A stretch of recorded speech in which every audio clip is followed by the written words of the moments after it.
Welcome to the USS Silversides Submarine Museum, a museum dedicated to the efforts and accomplishments of the veterans who fought in World War II. The museum behind me is a 15,000 square foot facility. We are located at 1346 Bluff Street in Muskegon, Michigan, very close to Pier Marquette Park, and of course, right on the channel that connects Muskegon Lake to Lake Michigan. Currently, there is a course on World War II history being offered at the museum every Monday night from 6 till 9 p.m. Two instructors from Muskegon Community College have developed this course, and in cooperation with the college, the class is being offered here at the museum. Throughout the 15 weeks, each evening will have a different instructor, a different speaker, a different presenter with a specific expertise. The class is attended by students who have enrolled for credit, and the museum has made the offer to the community members to attend this lecture series if they so wish, and do so free, and of course donations are graciously and generously accepted. The topics throughout the course, if I may read from the notes that I have about the course, began on January 7th with the topic of From Versailles to Munich, talking about the transition from World War I to World War II. Subsequent weeks covered the topics of the German Blitzkrieg, crushing Poland, England stands alone, Hitler's dilemma, Operation Barbarossa about Russia, Pearl Harbor, awakening the sleeping giant, the Pacific Theater, defeating the Desert Fox, and Muskegon, the arsenal of democracy. We invite you to come to the Silversides Museum on Monday evening, beginning Monday, January 14th, 6 p.m., to enjoy a very interesting evening about World War II history. So Japanese aggression. Yes, we've all learned, we've been preconditioned that indeed Pearl Harbor was a sneak attack. Was it? Or is there a pattern? Is there a chronology? And I think we're going to walk up through that today and show you exactly what precluded, what brought upon this particular attack.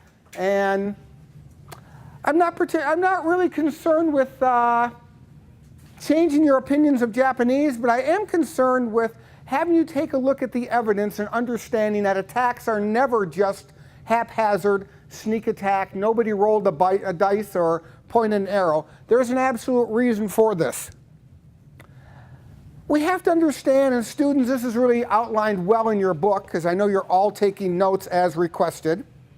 And if you see these students up here not taking notes, nudge them a little bit. Get them going. Spencer, get working. So, what are the imperial ambitions of Japan? What is their needs? What are they interested in as we're in the middle of the 20th century, or maybe the first third? First and foremost, to secure their resources. Japan, like any industrialized economy, depends upon oil, rubber, and steel. And as an island, they've got a limited amount of all of these. We've mentioned this a couple of times. Don't forget that their historical enemy is Russia. It is not the United States. It is Russia. China starts a revolution right about 1929. Revolutions seldom get a start and a stop date.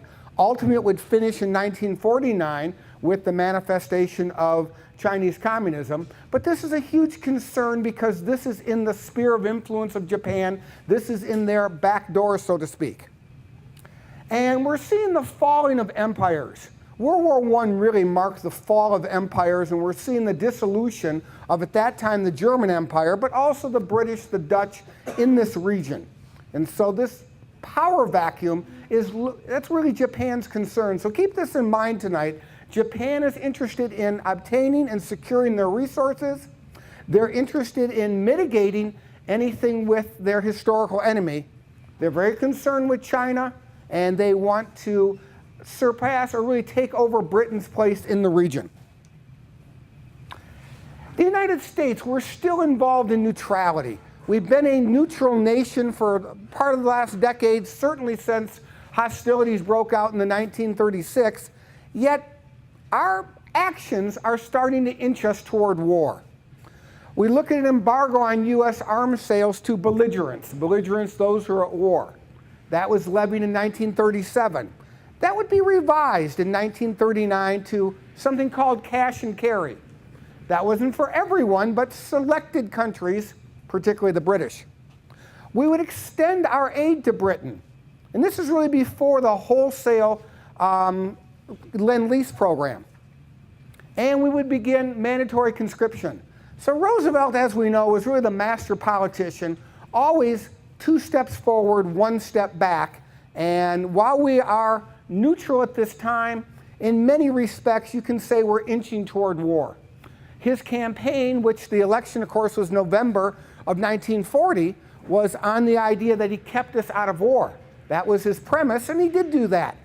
But once the election was over, not that Roosevelt was interested in rushing to war, but certainly he was ready for taking, any type of measures. I've invited a couple guests here to come tonight to our screen. Most of these you guys will know.